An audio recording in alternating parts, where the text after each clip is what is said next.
Semua sahabat kakak. Wah, seneng banget ya hari ini bisa berkumpul bareng peserta dari berbagai daerah. Dan tidak hanya para awardee saja, hari ini kegiatannya bersifat terbuka ya sahabat kakak. Jadi siapapun bisa bergabung dan ikut belajar bersama. Nah, sahabat kakak, aku sedikit penasaran nih sahabat kakak. Kira-kira dari mana saja nih sahabat kakak berasal? Nah, kalau aku sendiri, aku dari NTT sahabat kakak. Nah, untuk sahabat kakak yang lain jangan lupa ya untuk tulis di kolom komentar sahabat kakak berasal dari mana saja.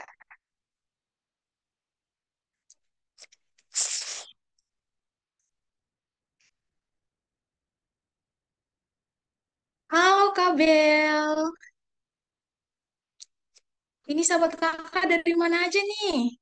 Dari Jawa Tengah, wah, dari Banten, dari Kepri, NTB, NTT, wah, banyak juga ya sahabat kakak. Kita dari berbagai daerah. Wah, terima kasih ya untuk jawabannya. Boleh di next slide, Kak.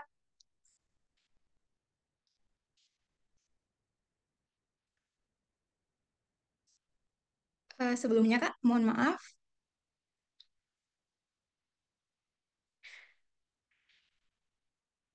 Assalamualaikum warahmatullahi wabarakatuh. Salam, Om Swastiastu, Namo Buddhaya, dan salam kebajikan. Selamat siang semua sahabat kakak. Apa kabar nih sahabat kakak hari ini? Semoga sahabat kakak dalam keadaan sehat, bahagia, dan semangat ya. Senang sekali sahabat kakak bisa hadir dan antusias untuk mengikuti workshop Best 3 dengan fokus utama kita pada hari ini adalah The Power of Content Creating, narasi edukasi, dan aksi sosial di era digital. Oh ya, sahabat kakak, sebelum kita lanjut ke pembahasan selanjutnya, aku izin untuk perkenalkan diriku terlebih dahulu ya. Jadi nama aku Alfa, aku berasal dari NTT dan aku juga seorang awardee dari beasiswa Jitu 2024. Nah, di sini sahabat kakak, halo Fatimah. Di sini sahabat kakak, aku sebagai MC yang akan mengarahkan kegiatan hari ini.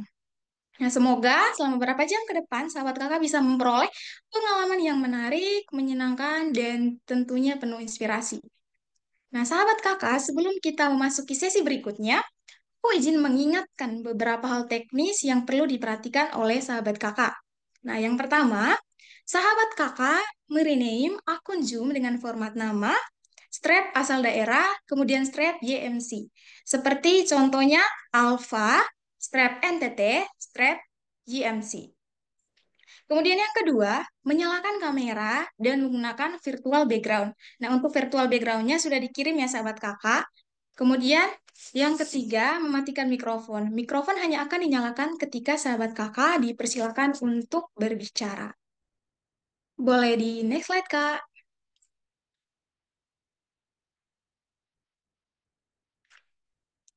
Untuk menambah keseruan kita pada hari ini, jadi sahabat kakak juga jangan lupa nih untuk membagikan pengalaman sahabat kakak hari ini di media sosial dengan tag atau mention @kaekomania dan @yasonkokalbe serta gunakan tagar YMC Best Trade. Boleh di next slide, Kak. Nah, sahabat kakak, adapun agenda kita pada hari ini itu meliputi yang pertama pembukaan, yang kedua ada pemaparan materi, yang ketiga ada demo, yang keempat ada Q&A, yang kelima foto bersama, dan kemudian diakhiri dengan penutup. Boleh next slide, Kak.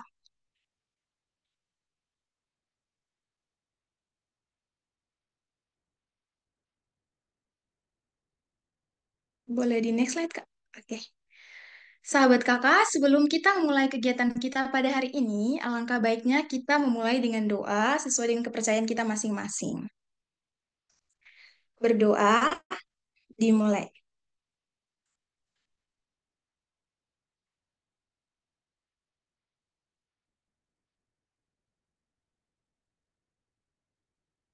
Berdoa, selesai.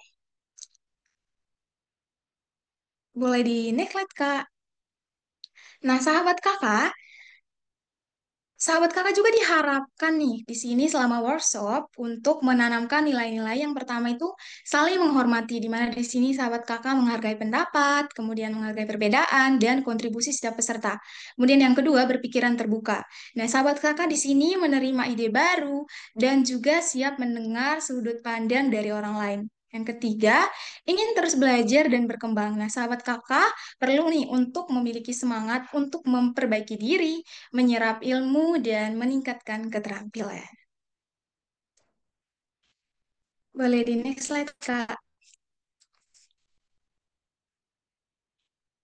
Nah, bagi sahabat kakak nih yang belum tahu apa itu YMC, jadi YMC itu sahabat kakak merupakan sebuah program media kontributor yang diinisiasi oleh Yayasan Kokalbe, bertujuan untuk menjadi wadah positif untuk berekspresi, eksplorasi dan berbagi, mengembangkan minat bakat penerima beasiswa YKK dalam pembuatan konten media, dan memperkuat sense of community. Jadi sahabat kakak, program YNC ini sudah mempunyai hasil loh. Contoh karyanya itu bisa berupa feed, kemudian reels, dan semuanya itu sudah diupload loh sahabat kakak di media sosial dari Yayasan Kokalbe. Nah, sahabat kakak bisa lihat contohnya di sini nih. Nah, sahabat kakak, untuk konten-konten seperti ini tuh bisa menambah wawasan dari sahabat kakak. Boleh di next slide, Kak. Oke, sahabat kakak, jadi untuk menambah semangat kita hari ini nih sahabat kakak. Aku ingin ajak sahabat kakak buat ikutan ice breaking bareng aku. Dan ice breaking kita pada hari ini adalah jeng jeng this or that. Jadi di sini sahabat kakak akan memilih salah satu dari dua pilihan. Yang mana salah satu itu merupakan yang paling disukai atau yang menjadi favorit dari sahabat kakak. Boleh next slide kak. Oke, yang pertama ada tools edukasi digital. Nah, sahabat kakak di sini lebih suka yang mana? Yang YouTube atau artikel digital nih? Ayo sahabat kakak, ramaikan kolom komentar. YouTube, wah YouTube. Kak Fatima, YouTube, YouTube. Oke, di sini banyak yang YouTube ya sahabat kakak. Kira-kira kenapa nih pilih YouTube nih? Wah, ada yang pilih dua-duanya. Eh, Pilih salah satu sih sahabat kakak. Tapi kalau dua-duanya juga boleh sih. YouTube. Kenapa nih kira-kira sahabat kakak pilih YouTube? Karena suka audiovisual kak. Wah, bener banget ya, Kak Mutiara Anggi. Terima kasih atas jawabannya. Mungkin sahabat kakak ada tools favorit lain? Lebih menarik. Oke, oke, diterima. Artikel digital. Oke. Ada tools favorit lain? Nggak sahabat kakak. Kalau aku lebih ke TikTok, kayak terus Instagramnya sahabat kakak ya. Oke, di next slide kak. Lebih ekspresif. Terima kasih Kak Fatima. Sekarang metode edukasi. Nah, sahabat kakak lebih suka yang mana nih? Yang offline atau yang online? Offline, offline. Kayaknya banyak yang offline nih nanti ya sahabat kakak. Nah, kenapa nih pilih yang offline sahabat kakak? Offline, offline, offline. Oke. Ayo dong volunteer satu orang. Kenapa nih pilih offline? Mungkin lebih efektif aja kali ya sahabat kakak. Online kadang ngantuk. Iya, bener banget Kak Safira. Lebih seru secara langsung Kak. Wah, banyak ya jawabannya. Terima kasih banyak sahabat kakak. Boleh di next slide Kak.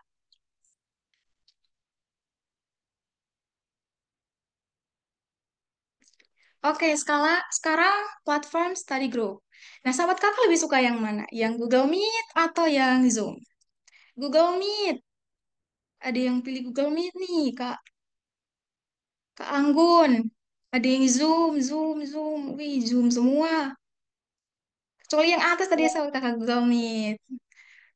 50-50. Oke, diterima sahabat kakak. Boleh di next slide, Kak.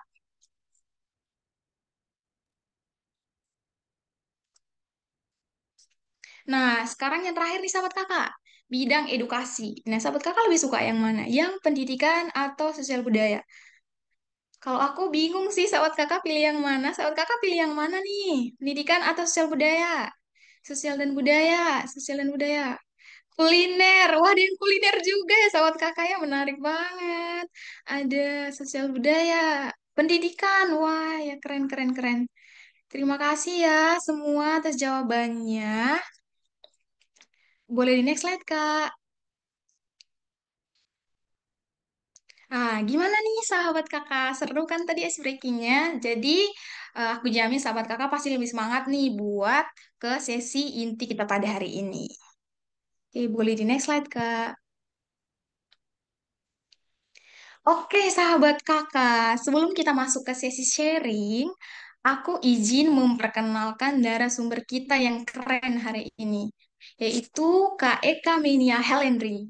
Nah, beliau ini merupakan seorang digital content creator, founder and education manager of Menia Academy, junior teacher science guidance center, and bachelor's degree in political science and government.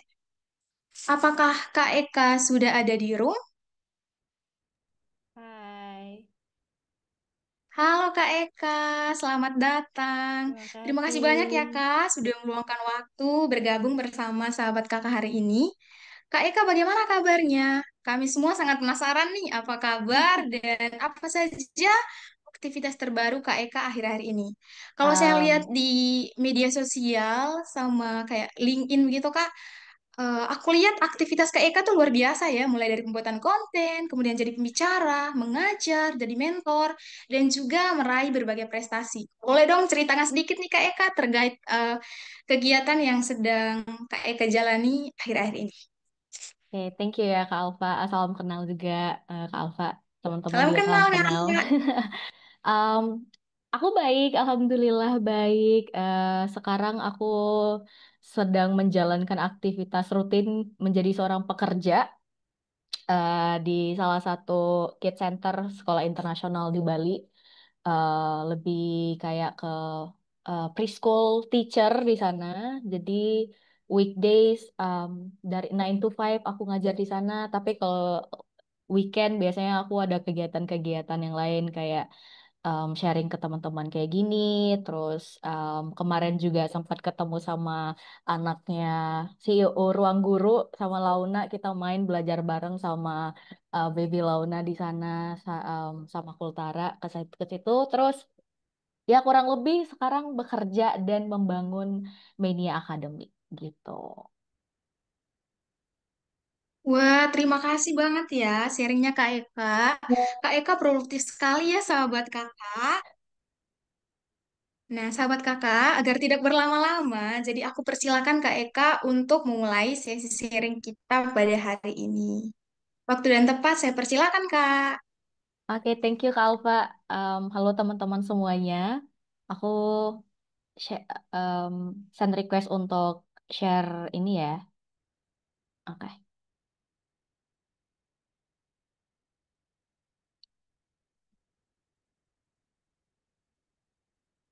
wait a second. Ya, salam kenal ya teman-teman. Aku Eka. Hari ini aku mau ngajak teman-teman untuk diskusi dan aku juga akan sharing tentang dunia digital dan kenapa aku akhirnya memutuskan untuk sibuk juga di konten em, dari dalam kesibukanku as a full-time teacher juga. Em, aku Eka dan Em, orang tuh biasanya kenal sama aku kalau dulu aku geraknya sangat di dunia lingkungan. Cuman karena aku melihat ada challenge di dunia lingkungan, akhirnya aku kombinasikan dengan Media Academy sekarang yang ngajarin bahasa Inggris gratis, tapi kurikulumnya kita pakai untuk support SDGs gitu. Jadi bukan hanya sekadar belajar bahasa Inggris A, you, they, we, she, he, it, tapi kita dapat informasi baru dan em, menggunakan communication approachment dan juga kita menggunakan apa namanya appreciative inquiry approachment di media akademik gitu. Jadi nggak sekadar cuma belajar bahasa Inggris, tapi kita juga tahu apa yang kita dapatkan dan apa yang kita mau suarakan melalui bahasa Inggris gitu. Aku mau nanya dulu ke teman-teman, ada yang udah mulai konten nggak sih? Nah, biasanya kayak anak-anak Gen Z tuh udah kayak ngonten kan, baik di TikTok, di Instagram, dimanapun itu ada yang udah mulai bikin konten-konten nggak harus serius ya kontennya kayak mungkin seru-seruan. Oke, aku lihat di chatbox dulu. Oh, udah ada. Udah ada tapi nggak FYP. Gak apa-apa. Kita mencoba biar nanti bisa FYP. Ada yang belum juga. Oke, kalau yang udah biasanya bikin konten kayak gimana sih, guys? Kalau mau open mic boleh juga ya? Oh, di story WA juga. Oh, oke. That's nice. Nah, story WA juga berpotensi memberikan informasi dan reach banyak orang ya. Oh, daily activities. Nice, nice, nice. Oke. Ada beberapa yang udah mulai dan ada yang beberapa belum ya berarti. Oke, nice. Um, Ups, kenapa nggak bisa? Oke. Karena tadi ada beberapa yang udah mulai konten dan ada yang juga belum mulai. Mungkin nanti setelah ini kalian mungkin akan tergerak untuk mulai. I hope that, ya I hope so gitu. Um, karena teman-teman kalau kita lihat konten sekarang tuh sebenarnya bukan cuma untuk mendapatkan uang, tapi lebih dari itu. Dan kenapa video singkat ini atau Reels ya em, sangat penting. Sebenarnya ada beberapa hal. Jadi di konten Instagram ataupun TikTok yang sebenarnya durasinya nggak sepanjang YouTube, which means cuman kayak ada yang 1 menit, ada yang 3 menitan, tapi it's very powerful untuk society, untuk planet, dan termasuk untuk diri kita sendiri, dan itu termasuk untuk career path ke depannya. Aku punya 5 poin penting sebenarnya alasan kenapa si Reels ataupun konten-konten yang ada di media sosial ini very crucial.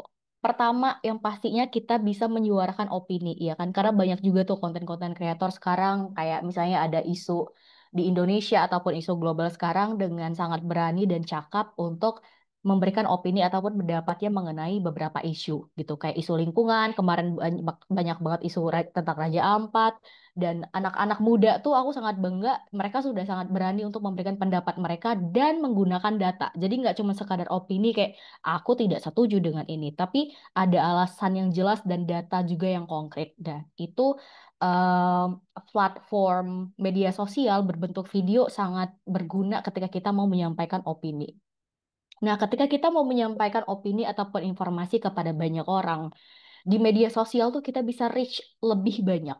Jadi target audiensnya tuh kalau mungkin offline kita bisa reach 100 orang, tapi di media sosial bisa lebih dari 100, bisa 200, bisa 1000, bisa 5000 bahkan. Jadi sangat banyak orang yang bisa kita reach atau kita influence. Nah, yang ketiga, yang sekarang lagi heboh banget itu sebagai branding, ya kan? Jadi media sosial itu tuh bisa untuk kita eh media untuk nge-branding diri sendiri ataupun organisasi yang kita bangun ataupun tempat kerja kita. Jadi itu salah satunya. Nah, tapi yang keempat sama lima ini menurut aku yang paling penting sih, kayak paling kuat kenapa si media sosial ini em, very important karena ini tuh untuk bernetworking. Kalau kita main media sosial, kita bisa ketemu sama CEO, kita bisa ngobrol sama manajer, kita bisa ngobrol dengan um, founder, owner, bahkan selebgram ataupun idola-idola kita. Jadi itu tuh sangat memungkinkan kita untuk bernetworking sama mereka, bukan sebatas say hi goodbye, tapi untuk mendiskusikan sesuatu dan akhirnya bisa networking dalam jangka yang panjang. Nah, dan yang terakhir ini adalah biar kita nunjukin ke orang-orang bahwa kita punya value. Kenapa kita harus nunjukin value melalui video di media sosial? Karena akan sangat mudah bagi kita nantinya untuk mendapatkan opportunity-opportunity. Jadi orang tuh tahu, oh Eka tuh value-nya ini. Oh Kak Alfa tuh value-nya ini. Kayaknya aku bisa deh kerja bareng sama dia. Kayaknya opportunity dan program ini cocok deh buat kolaborasi sama Kak Alfa. Jadi tuh kalau kasarnya tuh bukan kita yang mengejar-ngejar opportunity, tapi orang yang punya program sehingga opportunity itu ke kita. Jadi kita nggak usah pusing-pusing untuk ngirimin CV, terus ngirimin resume atau segala macam karena orang udah tahu kita punya value dari video-video di media sosial, mereka yang akan nge-reach kita. Dan itu sangat mungkin. kalau kita bisa menunjukin value kita ke orang-orang. Jadi that's why alasan alasan inilah yang membuat sebenarnya kenapa kita bikin konten di media sosial itu sangat penting. Apalagi kalau misalnya teman-teman mau dapatin beasiswa ataupun misalnya teman-teman lagi ikutan sebuah program atau ajang lomba. Salah satunya tuh bisa dilihat dari media sosial kita. Makanya aku menitipkan pesan teman-teman harus berhati-hati ketika bermain media sosial karena bahkan beberapa beasiswa sekarang tuh ngeliriknya tuh media sosial. Kalau misalnya di media sosial kita aneh-aneh isinya, yang kerjanya cuma ngejudge orang, julid, gosipin orang doang. Nah, berarti kan value-nya tuh, oh, nih orang kayaknya nggak ada kerjaan deh. Kayaknya kalau misalnya pun aku terima orang ini untuk jadi aware di beasiswa, kayaknya nggak mungkin deh. Karena masa sih dia kerjanya cuma julid doang di media sosial gitu. Jadi itu harus hati-hati menggunakan media sosial karena media sosial itu adalah platform untuk kita nge-branding diri. Branding itu bukan palsu ya, teman-teman. Jadi branding itu tuh adalah identitas paling paling keren yang kita punya ataupun skill yang paling confidence kita tunjukin di media sosial. Jadi dia bukan menipu, tapi hanya memunculkan identitas terbaik dari diri kita. Itu branding gitu. Jadi aku harap teman-teman nanti bisa wise juga untuk bermain media sosial. Nah, aku selalu percaya bahwa ketika kita mengupload sesuatu di media sosial, konten itu bukan sekadar unggahan, tapi konten adalah jalan menuju impian. Karena salah satu em, alasan kenapa pada akhirnya aku bisa keliling Indonesia, aku bisa ke US fellowship itu tuh salah satunya karena kontenku. Dan karena aku di konten itu menunjukkan value aku apa yang sedang aku usahakan, masalah apa yang sedang mau aku selesaikan. Dan itu tuh secara tidak sengaja menjadi jalan untuk aku di tahap yang sekarang. Karena long story short sebenarnya aku itu anak kampung yang ada di salah satu Sumatera Selatan. Jadi kalau misalnya di Palembang itu tuh perlu 6 sampai 7 jam lagi untuk ke kampungku. Dan aku tuh sekolah di sana SD-nya. Dia aku besar tuh di sana. Dan nggak ada yang percaya untuk melihat aku di posisi yang sekarang yang bisa bahasa Inggris, yang bisa kerja di Bali. No one believe that even my father and mother sampai ayahku tuh bilang, "Ini kamu beneran mau ke Amerika? Jangan-jangan kamu dijual sama orang." Jadi tuh segitunya mereka tidak percaya dengan potensi yang ada pada anaknya yang juga notabene bahwa keluargaku memang tidak ada sampai sekarang belum ada yang berhasil untuk keliling Indonesia dan juga untuk ke luar negeri itu jadi baru aku dan tapi aku berharap akan ada adik-adikku setelah ini gitu dan I mean kalau aku bisa teman-teman juga pasti bisa gitu dan salah satunya mungkin jalannya adalah dengan membuat konten di media sosial. Jadi aku tuh awalnya banget teman-teman 2015 mulai aktif IG. Waktu saat itu tuh belum ada Reels yang sekeren sekarang. Cuman ada foto, cuman ada kayak video aja tuh kayak cuman 5 atau 10 detik. Dan di 2015 itu aku cuman share foto-foto kayak aku lagi sekolah, aku lagi di mana. Jadi kayak emang bener-bener daily activities yang tanpa goals dan tanpa menunjukkan value. Karena waktu itu juga aku nggak tahu gitu gimana cara mainnya. Jadi kayak upload, udah upload gitu-gitu doang. Nah, ternyata di dari 2015 itu ke 2016 aku belajar banyak hal di kuliah sampai akhirnya aku tertarik di dunia lingkungan. Waktu itu aku fokus untuk mengkampanyekan dan menginfluence orang-orang di media sosial untuk bawa botol minum sendiri.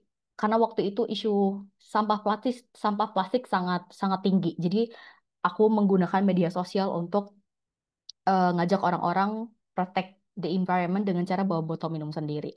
Ternyata dari konsistensi aku mengupload video, aku menjadi satu-satunya delegasi Sumatera di School of Eco Diplomacy 2018 ke Papua. Dan waktu itu Papua tuh menjadi tempat main aku yang paling jauh gitu. Dan ini semua tuh semuanya fully funded dan aku sebulan di Papua Barat waktu itu Manokwari untuk belajar tentang lingkungan dan bagaimana orang-orang Papua sebegitu menyayangi dan memprotek si environment-nya. Dan itu tuh kayak dari pesawat semuanya di cover sama mereka gitu. Nah, dari 2018 aku ke Papua Barat, aku nambah ilmu lagi tentang leadership, tentang pembuatan konten, tentang banyak hal lagi. Dan akhirnya aku makin konsisten untuk upload-upload video. Dan di 2019 aku keterima jadi perwakilan Indonesia untuk program YSEAL Academic Fellowship ke USA. Jadi waktu itu aku em, 2 minggu di Hawaii, waktu itu di East West Center Hawaii, salah satu eh, bagian dari University of Hawaii di eh, Manoa. Terus setelah itu pindah lagi seminggunya aku ke California, ke University of Berkeley di California. Terus 1 minggu lagi aku ke Washington DC. Dan di sana USA itu sangat merubah aku. Jadi orang lebih baik yang dulunya tuh dibully, nggak dianggap sama sekali. Ketika aku balik dari US, orang-orang tuh pada, ah Eka, you're so cool, and bla bla bla bla. Itu titik titik turning point di mana aku mulai percaya diri, nggak insecure lagi. Aku mulai em, percaya bahwa mimpi-mimpi itu juga akan menghampiri aku kalau aku konsisten dan kalau aku percaya mimpi-mimpi itu akan datang gitu. Jadi USA sama YSL itu ada turning point aku dan akhirnya bisa membawa aku juga ke seperti aku yang sekarang gitu. Balik dari US aku tetap konten em, dan bahkan aku tuh bikin Mania Academy di 2020. Jadi karena aku melihat ada gap antara aku mengadvokasi orang-orang tentang lingkungan, kok susah banget nyari orang-orang yang mau ikutan kelasnya. Jadi akhirnya aku gabungkan dengan belajar bahasa Inggris gratis em, di Zoom gitu. Jadi sampai sekarang juga di WhatsApp channel ada 20 ribuan orang yang join untuk belajar bahasa Inggris dari nol. Terus juga setiap bulannya ada kelas Zoom gratis gitu untuk 100 orang. Jadi benar-benar Media Academy aku gunakan untuk empowering orang, untuk aware sama lingkungan dan untuk nambahin skill bahasa Inggris karena I'm not gonna lie ketika kita mau daftar beasiswa ataupun mau bekerja bahasa Inggris adalah salah satu hal yang sangat-sangat penting untuk kita kuasai. Jadi berangkat dari keresahan itu, aku bikin Media Academy gitu. Terus aku di 2020 mulai diajak untuk ke beberapa tempat di Indonesia, waktu itu ke Sulawesi salah satunya untuk jadi pembicara di sana mengenai juga tentang lingkungan gitu. Nah, di 2021 sampai 2023 akhirnya aku bisa break the wall. Jadi mimpi aku tuh bisa ketemu sama Najwa Shihab, Skinny Indonesian 24. Jadi ada beberapa idola aku yang sebenarnya aku grow bareng mereka juga dan akhirnya bisa diundang gitu. Jadi bukan sebagai fans dan idol, tapi sebagai orang yang punya value yang sama untuk spread impact. Dan itu tuh jadi suatu kebanggaan tersendiri buat aku ketika aku bisa ketemu dan ngobrol sama idola aku, bukan hanya sekadar sebagai penggemar dan idola, tapi lebih dari itu gitu. Tapi di 2021 sampai 2023 ini juga aku lupa tahun exactnya berapa, tapi ada 3 bulan aku berhenti konten karena aku jadi bulan-bulanan TikTok. Em, aku waktu itu tuh upload salah satu konten, terus ada banyak banget hit komen di sana dan aku tidak sanggup untuk itu.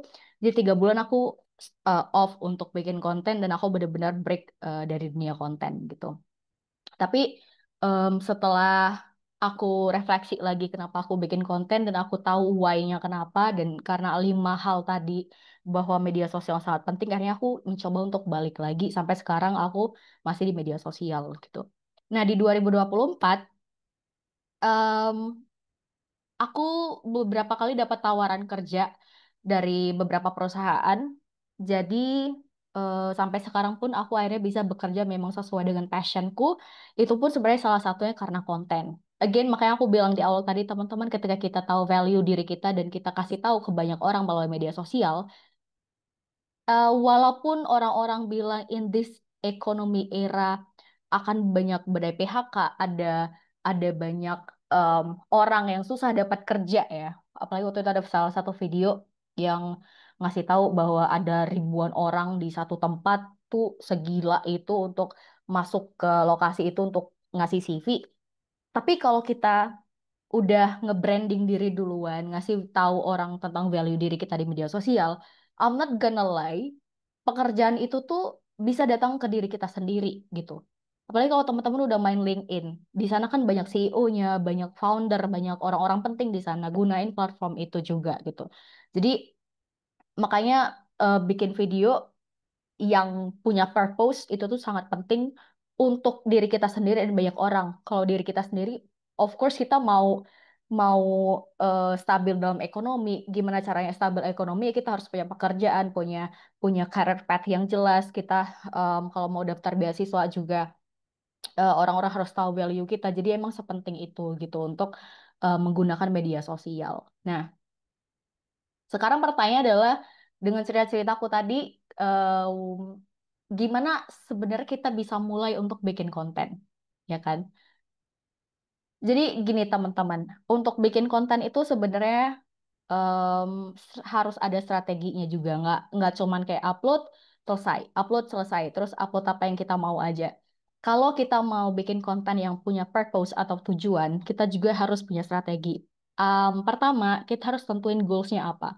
Why? Kenapa kita mau aktif di media sosial? Kenapa kita mau create reels gitu atau create konten di media sosial? Tentuin.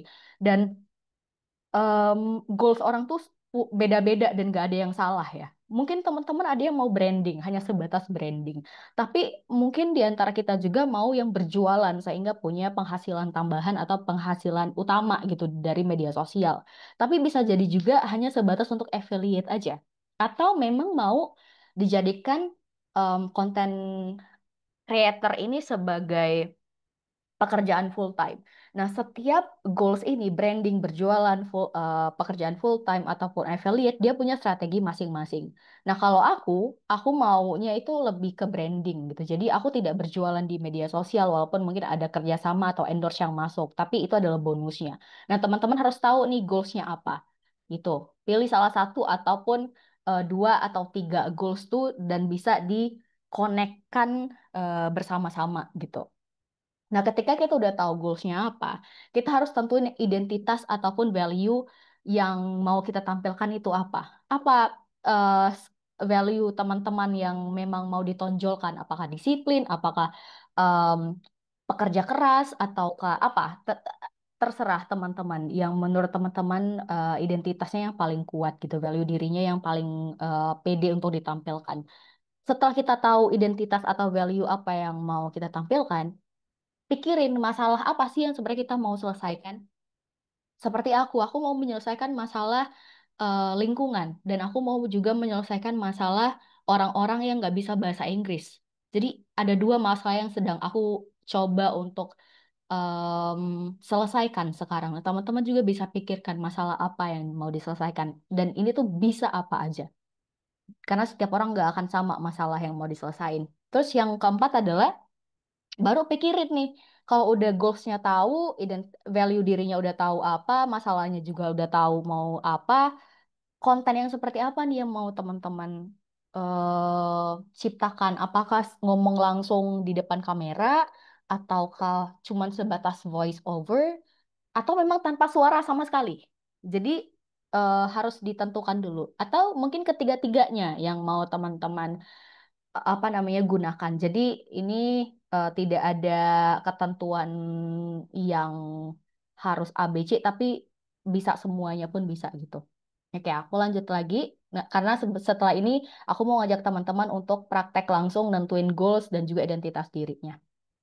Nah, kalau yang keempat tadi udah beres tuh, udah tahu apa maunya, baru target audiensnya tuh siapa? Target audiens ini bisa gender, bisa aku cuma mau nargetin perempuan aja atau laki-laki aja gitu, atau perempuan dan laki-laki. Bisa juga, oh aku cuma mau nargetin anak-anak yang umurnya tuh di SMP deh rentan kayak 17 tahunan gitu-gitu. Jadi em, itu pun balik ke teman-teman semua, mau siapa yang jadi target audiensnya. Habis itu tentuin pilar kontennya. Si kontennya ini mau bersifat edukasi kah? Serius kah? Ataukah hanya sebatas hiburan kah? Atau mungkin mau menginspirasi orang melalui cerita-cerita pribadi. Jadi harus ditentuin juga nih pilar kontennya gitu.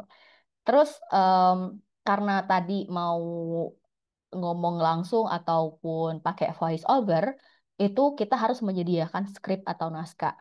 Dan naskah ini harus ada hooknya di awal biar bisa em, lebih menarik untuk orang-orang tonton gitu. Dan ini yang terakhir adalah tentuin jadwal. Jadwal aku sama jadwal teman-teman pasti beda. Jadwal teman-teman lebih padat, misalnya kayak kuliah, terus organisasi, terus apa. Jadi jadwal aku dan teman-teman tidak akan sama. Bisa jadi praproduksi teman-teman dari bikin em, brainstorming mau ngelakuin apa aja tuh bisa jadi hanya di malam. Tapi bisa jadi aku di pagi gitu. Jadi untuk menentukan jadwalnya tentukan jadwal senyaman mungkin yang tidak mengganggu prioritas gitu. Jadi jangan sampai bikin konten itu tuh mengganggu prioritas teman kuliah, mengganggu prioritas teman-teman sebagai pekerja. Nah itu nggak boleh. Jadi utamakan kuliah atau kerja dulu, sisanya baru bikin konten gitu. Jadi jangan kebalik. Nah, em, kendala yang sering aku temukan orang-orang yang sulit untuk memulai konten adalah mikirin background nggak bagus, mikirin HP-nya masih kentang bukan iPhone, mikirin nggak ada mikrofon yang terbaru. Aku dulu 2015 menggunakan HP Android yang kameranya sangat buram itu, dan semua itu butuh proses teman-teman. Kalau nggak punya HP iPhone, pakai apa yang ada. Jadi jangan kayak aku nggak ada iPhone, udah nanti aja deh beli iPhone dulu. Nggak gitu konsepnya. Tapi start and use things you have. Gunain apapun yang kalian punya sekarang.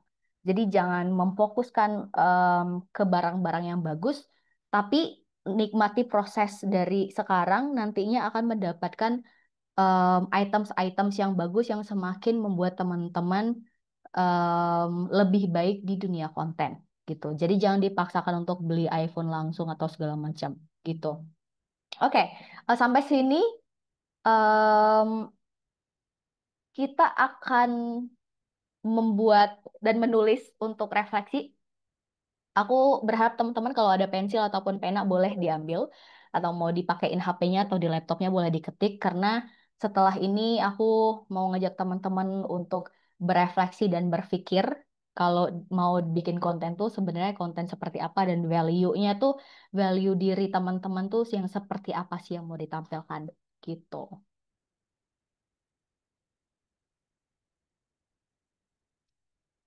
Kalau mau ambil pensil atau buku boleh, aku tunggu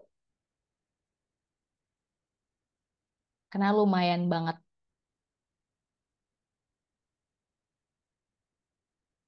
Kalva ini ada beberapa di chat yang nanya, ini aku nanti kan jawabnya ya. Iya Kak Eka, nanti ada sesinya. Oke.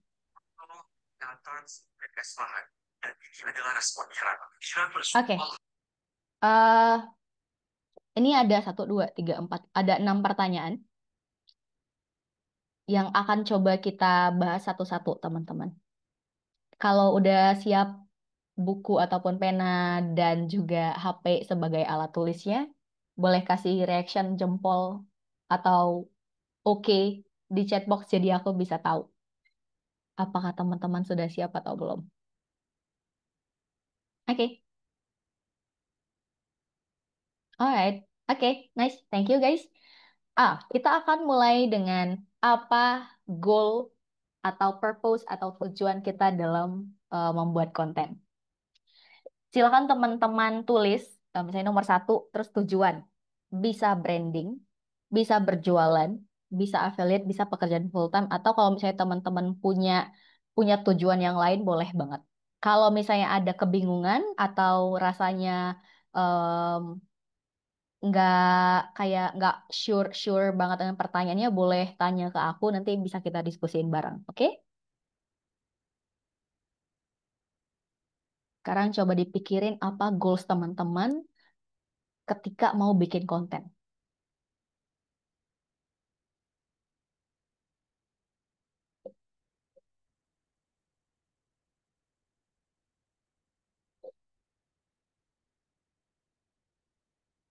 Boleh, untuk tujuannya boleh lebih dari satu.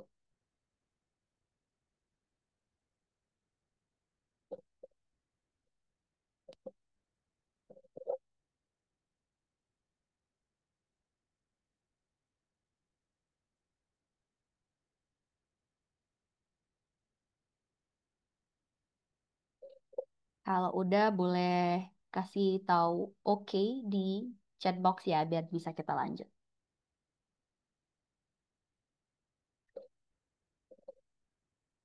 Oke. Oke, sekarang kita lanjut ke value atau nilai diri. Nah, si nilai diri ini teman-teman ada dua sebenarnya. Ada identitas asli, ada identitas digital. Identitas asli itu adalah gambaran kita sehari-hari yang tanpa ragu-ragu kita keluarkan. Kayak misalnya clingy, mungkin juga kayak cengengesan, ya kan? Atau juga kayak gampang nangis atau apapun itu yang kita rasa kalau sama keluarga, sama teman-teman dekat tuh kita nggak ragu dan nggak malu untuk nunjukin itu. Jadi itu ada identitas asli. Beda sama identitas digital.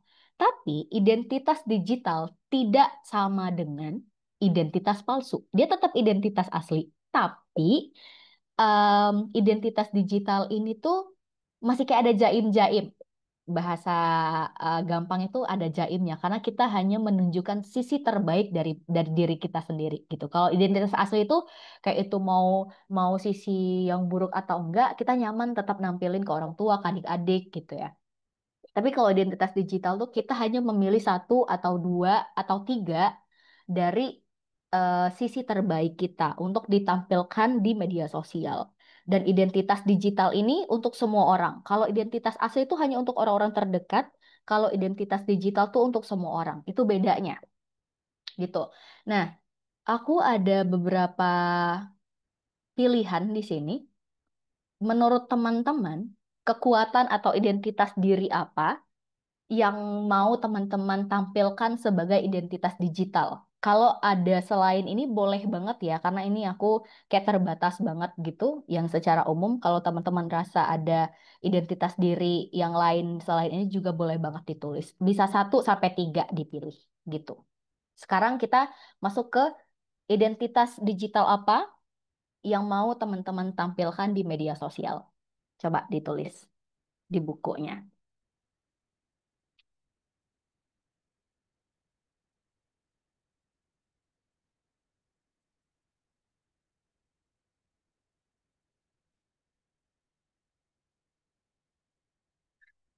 Lebih dari tiga, kita pilih tiga dulu yang sekarang, tiga teratas.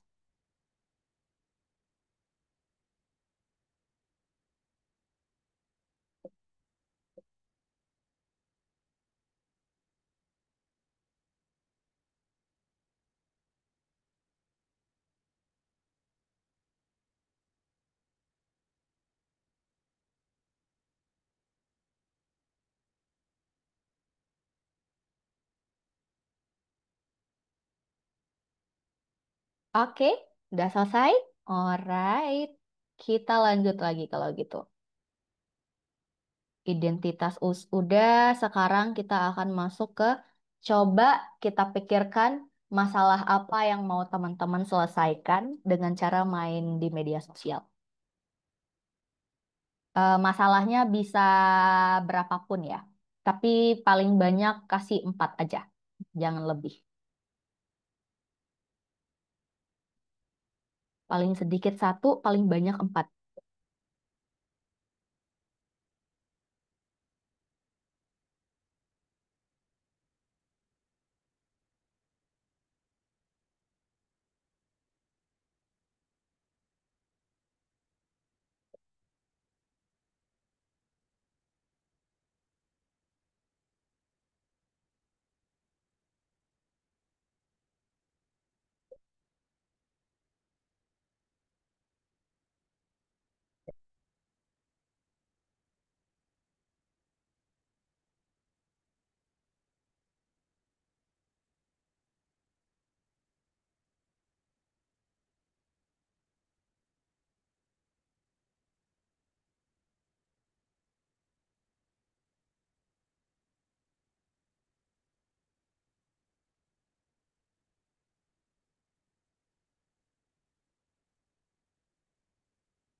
Oke, selanjutnya kita bakal tentukan konten apa yang teman-teman coba.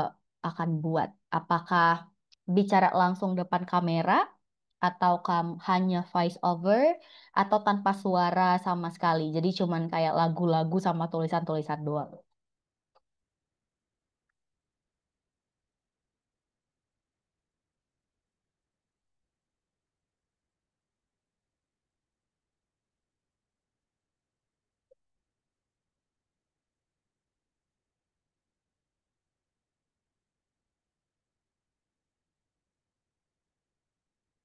Oke, next kita akan tentukan target audience.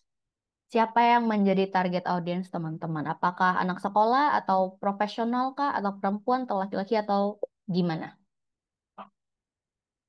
Ini target audiensnya juga bebas terserah teman-teman.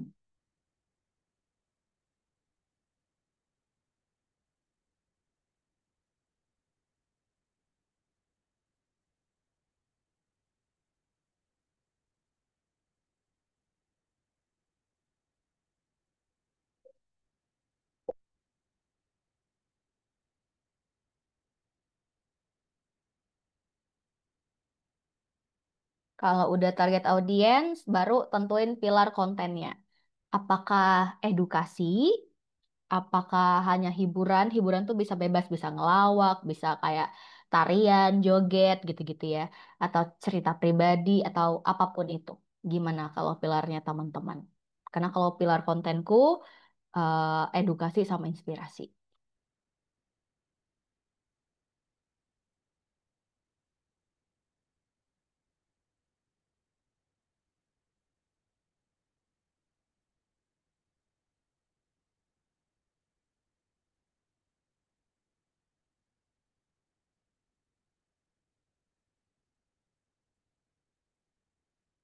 Oke, ah, karena tadi udah 6 pertanyaan dijawab, ada yang mau sharing nggak jawaban-jawabannya tadi?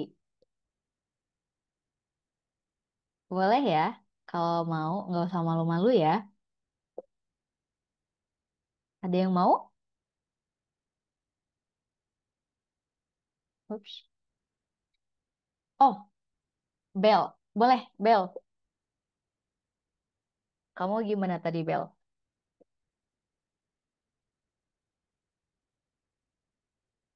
Oke, terima kasih atas kesempatannya, Kak. Sebelumnya perkenalkan nama saya Bel. Saya dari NTT dan juga merupakan bagian dari YMC. Untuk jawaban dari 6 pertanyaan tadi, yang pertama, tujuan saya yaitu untuk branding dan juga edukasi, untuk value dan nilai diri yang saya ingin tampilkan. Yang pertama, percaya diri. Yang kedua, berani. Yang ketiga, public speaking. Selanjutnya, masalah yang ingin saya angkat terkait dengan kesadaran tentang kesehatan.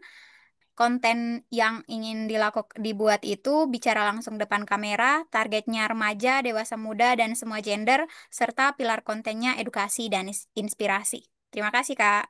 Thank you, Bel. Dan aku langsung validasi kalau mau tadi bilang value ada identitasnya yang mau ditampilkan ada percaya diri dan berani, you did that. Jadi kamu sudah menampilkan kamu yang percaya diri dan berani dengan cara kamu ngomong tadi. Good job. Thank you, Bel. Thank you, Kak. Oke, next Mutiara. Oke, thank you Kak. Sebenarnya apakah suara saya terdengar Kak? Ya. Oke, untuk tujuan sendiri lebih ke branding dan juga bangun networking. Kemudian untuk nilai diri yang ingin ditampilkan di identitas digital itu percaya diri, kemudian kepedulian dan juga ramah. Hmm. Kemudian masalah yang ingin diangkat yaitu mengenai perempuan dan anak dan juga kesehatan karena dari background saya. Kemudian untuk bentuk kontennya itu lebih ke voice over ataupun tanpa suara. Kemudian untuk targetnya lebih ke karena tadi masalah mengenai perempuan dan anak juga kesehatan, maka targetnya lebih ke perempuan dan juga anak. Di Mhm. sini untuk kisaran ya untuk anak muda lah gitu. Kemudian untuk pilar kontennya lebih ke sharing dan juga edukasi. Oke, thank you Mutiara.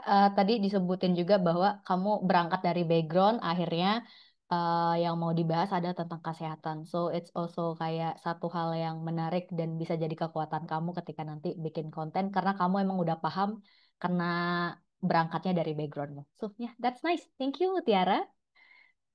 Oke, next Anggun. Sebelumnya terima kasih Kak atas kesempatannya. Perkenalkan saya Angustiani dari Jawa Tengah, merupakan bagian dari YMC juga. Izin menyampaikan terkait dengan jawaban-jawaban yang tadi. Yang pertama itu terkait dengan goals. Saya sendiri pengen lebih ke branding dan juga inspirasi. Terus nilai dirinya itu identitas digital, terus ada public speaking, terus menulis karena memang saya beberapa kali menulis buku juga, walaupun masih gabung sama teman-teman yang lain. Terus konsisten juga.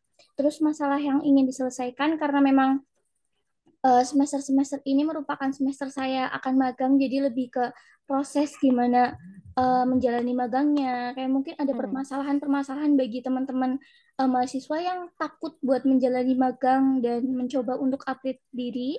Terus konten yang diinginkan itu lebih ke berbicara di depan kamera, seperti vlog gitu. Terus untuk targetnya itu remaja, anak sekolah, dan juga mungkin teman-teman yang menuju dewasa yang mungkin belum mendapatkan pekerjaan atau dalam proses untuk mendapatkan pekerjaan. Terus pilar kontennya itu inspirasi dan cerita pribadi. Itu aja, Oke. Kak. Terima kasih. Oke, thank you Anggun. Tadi yang aku notice adalah Anggun menyebutkan identitas yang akan ditampilkan atau value dirinya adalah menulis. Yang aku mau sampaikan teman-teman, kalau misalnya kalian punya suatu kelebihan yang mungkin dirasa selama ini, kayak ini kekurangan deh, gitu. Kalau jadi kayak gini, tadi Anggun bilang menulis sebagai kekuatan atau value dirinya. Sedangkan aku tuh bukan menulis value dirinya. Jadi aku tidak memaksakan untuk aku sangat menampilkan menulis di media sosial. Jadi jangan juga ketika kita ngelihat konten, saya tadi konten Mutiara ngomong depan kamera langsung, kita mau ikutan sedangkan itu bukan kekuatan kita. Itu tuh nggak bisa juga kita paksakan, tapi bisa kita pelajari tapi tidak dipaksakan karena konsep yang perlu kita pegang adalah kita memaksimalkan kelebihan dan kekuatan diri kita.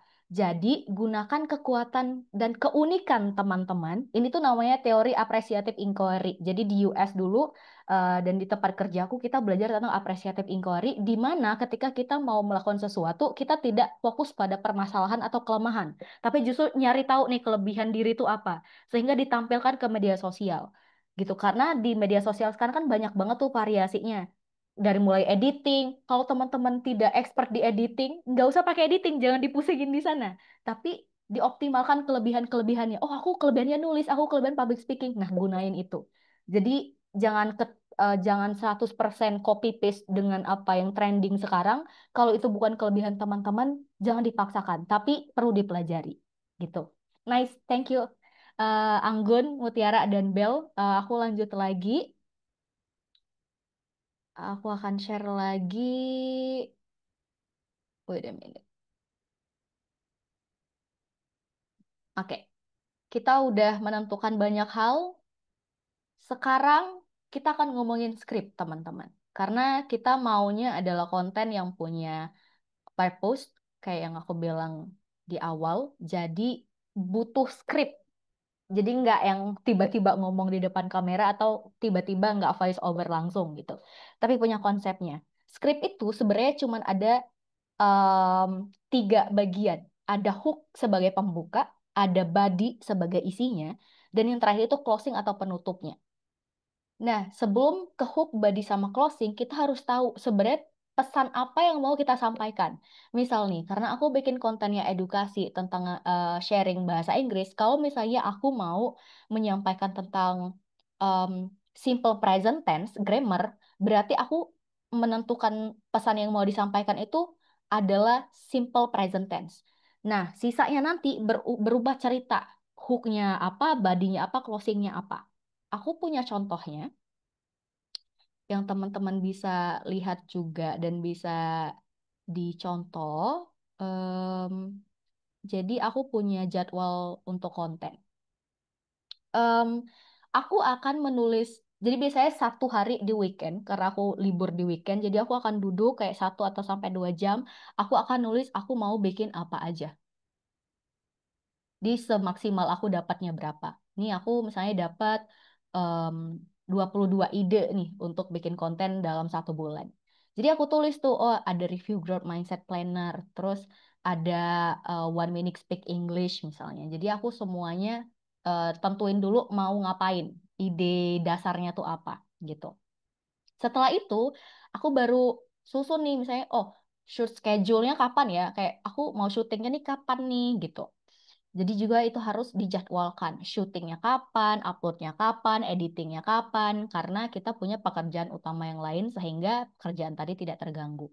Nah, di status ini aku akan bikin beberapa hal. Ada not started, berarti aku belum mulai sama sekali. Tapi kalau udah recorded berarti udah aku rekam nih, udah ada bentuk video atau voice overnya. Kalau pending berarti ini bisa jadi akan di cancel gitu. Terus kalau komplit berarti udah selesai, udah diupload videonya gitu. Atau kalau baru tahap editing ada edited, kalau misalnya baru tahap scripted berarti aku pilih yang ini. Jadi itu benar-benar terstruktur. Nah, kayak gini misalnya, oh berarti yang ini tuh kalau complicated berarti udah selesai. Tapi kalau scripted berarti baru sampai script nih, editing, syutingnya belum nih gitu. Jadi kita bisa track juga nih di sini. Dan itu kayak gampang cuman pakai Excel doang. Jadi kita bisa track gitu. Nah, kalau udah dapat ini, biasanya di sini akan ada script linknya. Jadi aku bisa tahu linknya itu di mana dan aku tinggal klik aja gitu. Misalnya, ini aku share untuk contoh script video aku yang ini.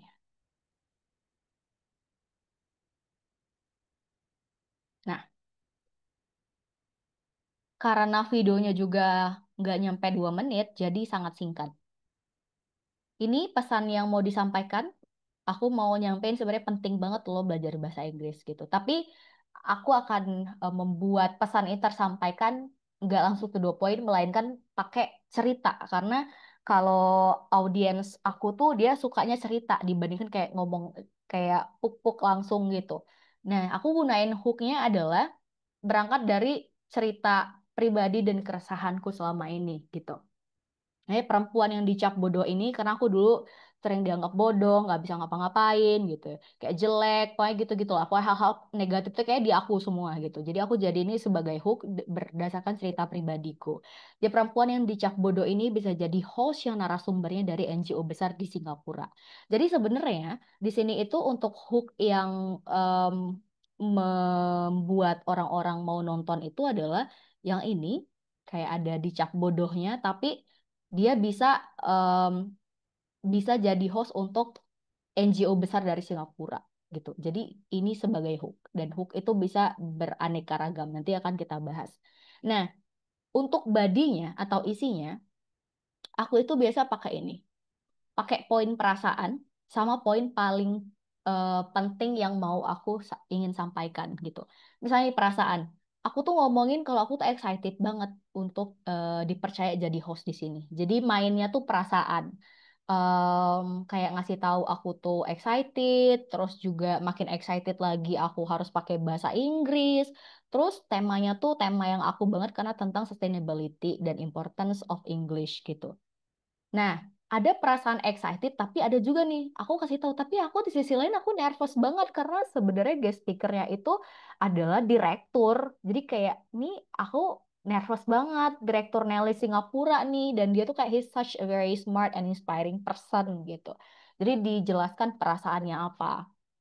Karena orang tuh biasanya akan lebih tertarik ketika kita ngomongin perasaan. Nah, setelah ngomongin perasaan, aku baru masuk ke poin yang mau aku sampaikan. Jadi aku bilang bahwa, oh di kemarin tuh gue inget banget nih di sesi yang kemarin, si direkturnya ini bilang kalau kita mau terbang lebih tinggi, kita tuh harus bisa bahasa Inggris. Apalagi kalau misalnya kita cita-citanya mau kerja di perusahaan atau organisasi besar, karena semua dokumennya itu pakai bahasa Inggris. Jadi sebenarnya ini tuh ada data ataupun fakta dari si direkturnya bahwa ini loh kalau kita mau terbang lebih tinggi dan bisa kerja di tempat yang aman dan nyaman tuh semuanya pakai bahasa Inggris. Jadi ayo kita belajar bahasa Inggris gitu. Terus aku baru tutup dengan solusi atau calming statement. Aku tuh selalu mau konten-kontenku tuh kayak menenangkan buat orang gitu. Jadi aku pakai calming statement. Jadi kayak, nah kalau nggak nyaman dan rasanya capek banget nih kalau bahasa Inggris karena aku berangkat banyak orang yang bilang ke aku kalau bahasa Inggris tuh belajarnya capek banget. Jadi aku bilang, walaupun kita ngerasa nggak nyaman dan capek banget belajar bahasa Inggris, but it's okay karena berarti kita ada di jalan yang tepat, which means kita sedang tumbuh. Jadi kita sedang tumbuh tuh sebenarnya untuk menenangkan orang-orang yang ngerasa capek. Oh, nggak apa-apa ya, ternyata capek belajar bahasa Inggris karena emang kita udah di jalan yang tepat kok gitu. Jadi keep going karena rasa tidak nyaman akan membawa kita ke tempat yang paling nyaman gitu. Jadi teman-teman bisa pakai format ini juga karena sebenarnya banyak banget format yang bisa teman-teman cari di media sosial. Tapi buat aku format hook pakai perasaan dan poin paling penting yang ingin disampaikan dan pakai calming statement adalah yang paling works di konten-kontennya aku gitu. Nah, kalau teman-teman mau pakai yang ini juga formatnya em, boleh banget gitu. Nah, aku balik ke hook tadi. Kalau tadi kan hooknya adalah tentang cerita pribadiku. Hook itu banyak jenisnya, nih. Dan hook itu kan sebenarnya tujuannya adalah bikin orang bisa bertahan di video kita kan. Karena hook tuh juga kayak kalimat pembuka yang 3 sampai 5 detiknya itu tuh sangat berpotensi apakah orang akan stay atau enggak gitu. Nah, hook itu bisa dari pergerakan kamera. Bisa ketika kita melakukan kegiatan atau bisa berdasarkan narasi. Kalau yang tadi itu yang aku kasih contoh ke teman-teman itu adalah sifatnya narasi. Karena dia bersifatnya fakta atau data atau kalau yang tadi itu sifatnya itu cerita pribadi aku, ya teman-teman juga bisa membuat hook em, berdasarkan tantangan atau keresahan. Misalnya kalau tantangan dan keresahan tuh kayak, oh nanti aku bahas di akhir berarti. Nah, selain narasi, ada pergerakan kamera sama melakukan kegiatan. Pergerakan kamera, misalnya kameranya nih dari jauh terus ke dekat. Jadi muka kita tuh kayak bergerak kan. Jadi kayak shoot, kayak diedit gitu. Jadi orang tuh bakalan ke distract dan stay gitu loh untuk stay di konten kita. Atau pergerakan yang tidak beraturan. Banyak tuh biasanya di konten-konten yang pakai CapCut ada yang editannya dari kanan pindah kiri, atas bawah. Nah, pergerakan-pergerakan itu tuh sebenarnya tujuannya untuk sebagai hook gitu. Atau di sisi lain selain pakai pergerakan kamera, dia melakukan kegiatan. Pernah kan kalian lihat kalau ada konten terus orang kayak jalan gitu sambil ngomong, itu hook. Pernah ngelihat orang yang sambil makan terus ngomong, itu juga hook. Sambil make upan terus kayak, kalian tahu nggak sih hari ini tuh kayaknya panas banget nih. Ketika dia melakukan sesuatu tuh sebenarnya itu mereka sedang melakukan hook. Bisa juga dengan nulis.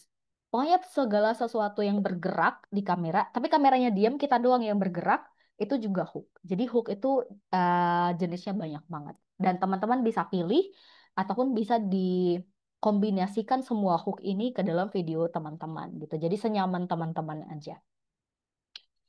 Nah, untuk hook yang fakta atau data, cerita pribadi, tantangan atau keresahan, aku punya beberapa contoh di sini. Misalnya kalau kita ngomongin hook tentang fakta atau data. Misalnya di sini, paus mati karena sampah plastik. Gimana ceritanya? Jadi orang kayak penasaran loh, kok paus bisa mati karena sampah plastik? Emang sampah plastik ada di laut?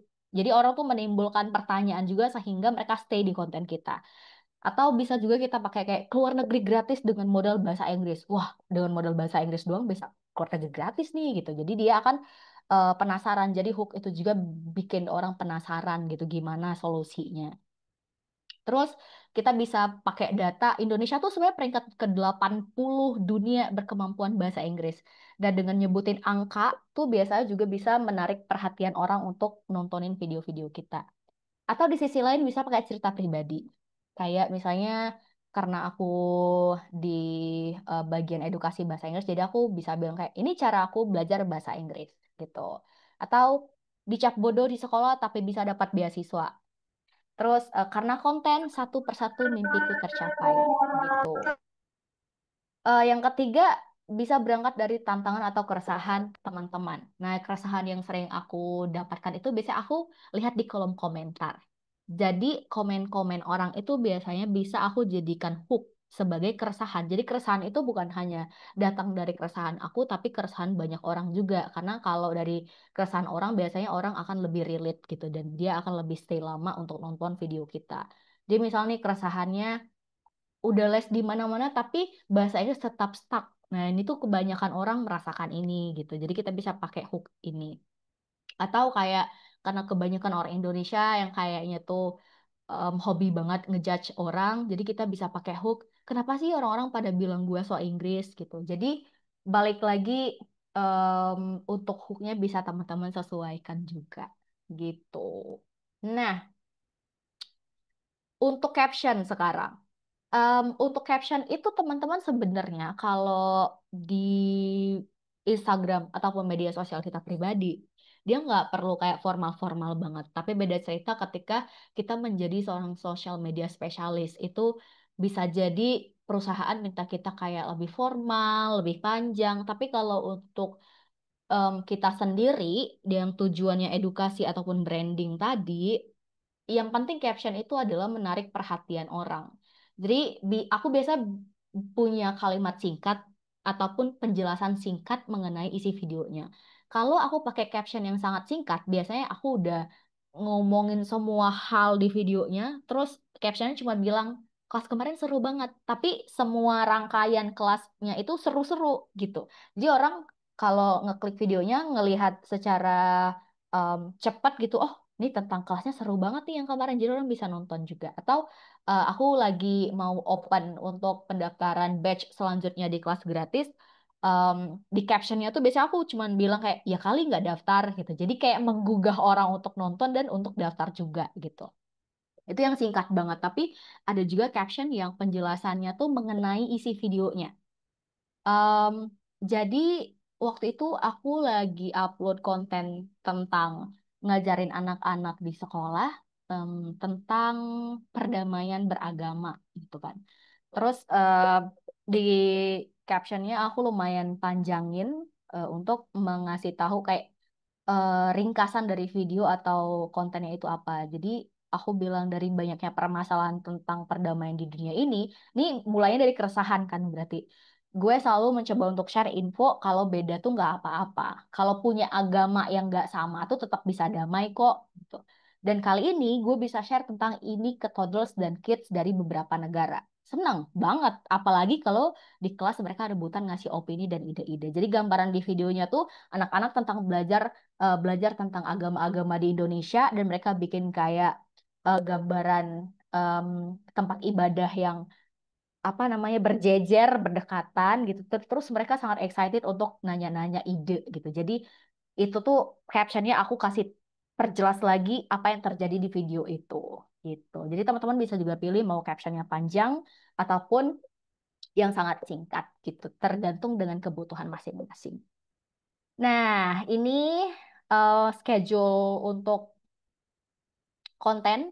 Jadi biasanya kalau setiap hari itu aku langsung bikinin kayak di Canva gitu-gitu biar lucu. Jadi aku kasih tahu tanggal ini tuh em, ini tanggal 7 Oktober Growth Mindset Planner udah harus diupload. Jadi itu lebih lebih kayak jadwal untuk upload kontennya. Oh, tanggal 20 Oktober video video ngajar di Zoom udah harus diupload gitu. Jadi kita juga bisa nge-track jadwal untuk upload videonya kapan. Jadi dia juga terstruktur dan strategi yang kita udah buat juga akhirnya bisa berjalan dengan lancar gitu. Nah, em, ini terakhir dari aku teman-teman. Jadi aku mulai semua ini dari satu cerita, satu unggahan di tahun 2015, tapi dari situlah semuanya berubah.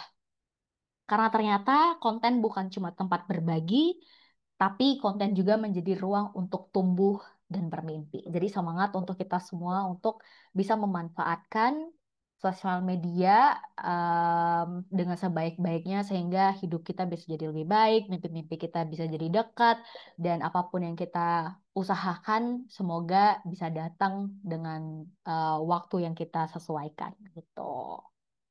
Gitu deh, itu dari aku teman-teman. Kak Alfa,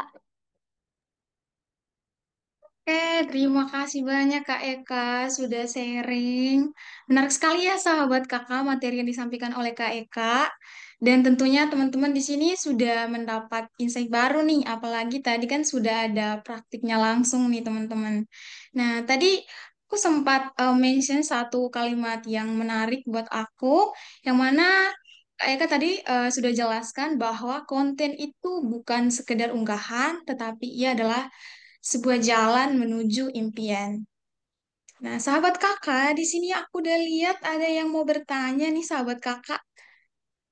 Em, Mungkin aku ke kolom komentar dulu ya, sahabat kakak ya. Pertanyaan pertama nih, Kak Eka. Mhm. Izin bertanya, Kak. Di Gen Z sekarang kan lagi tren second account. Menurut kakak, mengenai hal tersebut gimana? Hmm. Apakah positif atau negatif? Kadang karena ngerasa jaim kalau mau upload the first account. Cara mulai untuk buat personal branding atau confident untuk bisa bangun networking gimana ya, Kak? Terima O- kasih. Oke, aku jawab dulu yang ini berarti ya. Thank you, Kak Alfa. Boleh, Kak, silakan. Jadi pertanyaan pertama adalah terkait dengan second account. Untuk aku pribadi, aku tidak punya second account. Karena satu akun aja aku sudah tidak sanggup untuk mengelolanya. Jadi aku tidak ada second account. Tapi teman-temanku yang lainnya ada yang bahkan sampai fourth account. Dari sampai 4 akun. Dan aku nanya kayak, kamu bikin akun segini banyaknya untuk apa? Dan mereka punya alasan. Dan apakah itu positif atau negatif? Selagi bukan untuk propaganda, selain bukan untuk menyebarkan kebencian, selain bukan untuk selingkuh, itu positif teman-teman. Ya, tapi kalau jadi kayak yang dimention sama Kak Alfa tadi, sebenarnya kadang nggak pede untuk upload di first account, ya udah nggak apa-apa gitu, di second account aja nggak apa-apa, asal memang itu sifatnya bukan hal yang buruk gitu, nggak apa-apa di second account. Karena kan kadang memang kayak eh, misalnya nih, kalau di first account tuh identitas asli kita kan kayak jaim, kayak cool, kayak well educated banget. Tapi mau upload sesuatu yang kayak clingy atau heboh, kayak yang kayak anak-anak kecil yang lucu-lucu gitu tuh jadinya kayak nggak make sense nggak match di first account. Nggak apa-apa di upload di second account aja kalau teman-teman memang ngerasa nyamannya seperti itu. Nggak ada yang salah dengan second account juga gitu. Jadi nggak apa-apa kok. Em, Terus yang kedua adalah cara untuk mulai personal branding dan confident. Caranya adalah pertama, aku bisa bilang cari teman yang suportif. Karena kalau kita punya, misalnya teman aku Kak Alfa selalu support aku ya, nggak apa-apa Kak, upload aja, upload aja. Jadi walaupun nanti mungkin banyak orang yang akan kayak ngapain sih Kak, lo upload gitu-gitu. Tapi karena aku punya bestie Kak Alfa yang nge-support, aku itu akan ngerasa confidence. Jadi teman-teman bisa berangkat dari cari bestie atau keluarga atau siapapun yang teman-teman rasa bisa support gitu. Terus yang kedua adalah em, lihat referensi konten-konten orang yang lainnya karena biasanya tuh sekarang banyak juga yang upload tentang ngajak untuk upload mulai upload konten. Nah, jadi isi kontennya tuh mulai di setting lagi dengan hal-hal yang positif karena ketika kita menonton sesuatu yang positif, sesuatu yang menginspirasi kita, kita tuh secara tidak sadar tuh akan oh iya ya, udah deh upload aja gitu. Jadi dari dari eksternal berupa video ini akan bikin kita jauh lebih confident. Kalau kita udah kontennya udah bagus, yang kita tonton ya maksudnya, kita akan menjadi lebih percaya diri. Setelah itu baru cari komunitasnya. Cari komunitas yang juga misalnya kayak content creator baru, cari orang-orang yang juga punya value yang sama. Jadi kita akan jauh lebih percaya diri. Dan yang terakhir, merasa bodoh amat aja. Em, karena kita tahu tujuannya apa. Ya kan, misalnya aku tujuan upload ini buat branding. Kalau aku nggak mulai dari sekarang, ya udah branding aku nggak akan dapet. Ini aku akan nanti susah dapet kerjanya gitu. Jadi eh, mulai untuk pikirin diri sendiri aja, jangan pikirin omongan orang. Karena omongan orang tuh harus kita filter, nggak semua omongan dari semua orang harus kita dengar. Jadi pilih omongan yang bisa menambah semangat kita. Itu akan bikin kita jauh lebih percaya diri. Gitu. Terima kasih Kak Eka untuk jawabannya. Dan juga terima kasih untuk Kak Mutiara Anggia dari Jawa Tengah. Nah, eh, mungkin ada pertanyaan lanjutan dari Kak Mutiara Anggia. Atau cukup? Sudah sangat cukup, Kak. Terima kasih, Kak Eka. Sama-sama. Terima kasih kamu Tia Anggia. Kita lanjut ke pertanyaan kedua ya Kak Eka. Oke. Oke, dari kolom komentar lagi nih Kak Eka. Hmm. Izin bertanya Kak, aku pas awal baru maba suka bikin vlog gitu Kak. Tapi aku punya masalah kurang konsisten dalam pembuatannya. Sekiranya ada nggak sih Kak tips agar dalam membuat konten itu bisa konsisten? Terima kasih. Oke. Silakan Kak Eka. Konsisten bikin konten.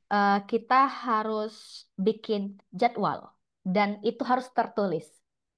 Nggak boleh cuma dipikirin kayak oh besok aku mau bikin konten ini, oke gitu. Tapi dia benar-benar harus ditulis. Makanya paling enggak kita tuh kayak seminggu punya 1 jam untuk duduk dan nge-breakdown mau bikin konten apa aja. Jadwalin dan itu harus terlihat, jangan di dalam buku kalau bisa. Tapi ya ditempelin di dinding atau ditempelin kayak pakai sticky notes terus tempelin di laptop. Jadi yang bisa kita lihat setiap hari. Jadi kita bisa tahu gitu. Sama biasanya tuh kalau untuk konsisten selain bikin jadwal kayak tadi, bikin jadwal em, kayak to-do list gitu. Jadi misalnya ma- buat besok nih. Jadi malam ini tuh aku udah mikirin besok mau ngapain ya. Oh, jam 8 pagi syuting video satu. Jam 9 pagi berangkat kerja. Jam 10 di tempat kerja sampai jam 5. Oh, nanti jam 6 sore pulang kerja. Jam 8 malam syuting video kedua. Jam 9 edit video. Habis itu upload. Jadi tuh em, harus benar-benar terstruktur teman-teman. Dan harus punya benar-benar jadwal ataupun to-do list yang real, seril-realnya dan harus dilakukan. Karena itu yang akan membuat kita konsisten. Kalau cuma dipikirin doang, itu hanya menjadi angan-angan dan akhirnya overthinking aja. Karena kepenuhan di kepalanya dipikirin doang tanpa direalisasiin. Jadi bikin jadwal gitu. Terima kasih Kak Eka atas jawabannya dan terima kasih Kak Anggun dari Jawa Tengah. Nah, untuk Kak Anggun, apakah ada pertanyaan lanjutan atau cukup? Kak? Udah cukup, Kak. Terima kasih, Kak Eka. Sama-sama. Terima kasih Kak Anggun. Oke, sahabat kakak juga boleh ya raise hand untuk memberikan pertanyaan.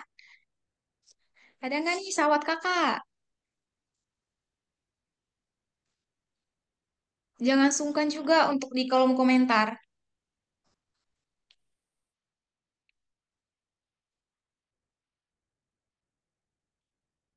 Oke, kalau belum ada, mungkin aku izin untuk membacakan pertanyaan dari form pendaftaran ya Kak Eka. Oke. Ini ada beberapa pertanyaan dari teman-teman nih Kak. Yang pertama itu,